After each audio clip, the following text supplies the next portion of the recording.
the finger pointing at Sri Lanka in terms of no reviews, as you talk about, finger pointing at Sri Lanka, the poor fielding effort, which is something we don't, associate with Sri Lanka. With all of that put together, I'm glad. That's what I'm saying. I'm glad the game panned out this way, not because Pakistan are out or anything or isn't exciting, but primarily because this is a sport that we love.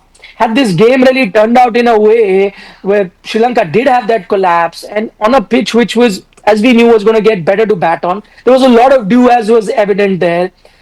In that scenario, if Sri Lanka allowed Pakistan, a team that had not even been getting close to 180, to allow them to go over 200 by drop catches, not taking reviews, and then be dismissed for less than 147.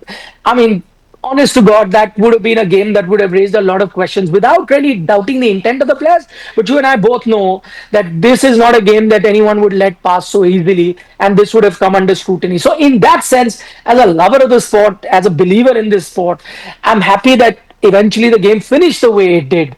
Again, as I repeat, not because of Pakistan being knocked out, but Sri Lanka showing that it wasn't a case of them underperforming, but this was more a case of them having a bad day, Pakistan having a good day, and then they're recovering all of that on the basis of a knock by Shanaka or some good bowling towards the. I think there are only two moments that, or maybe three moments that really stand out for Sri Lanka. Ratnayake giving them some sort of stability, Dasun Shanaka with that particular knock, and then those the last 3-4 overs that they bowled with the ball. I think these were just fleeting moments in the middle that made us keep faith in the sport that we all love. Otherwise, we would have lost the faith in it. So, in that sense, for the larger good of cricket, I'm glad the game panned out that way. But let's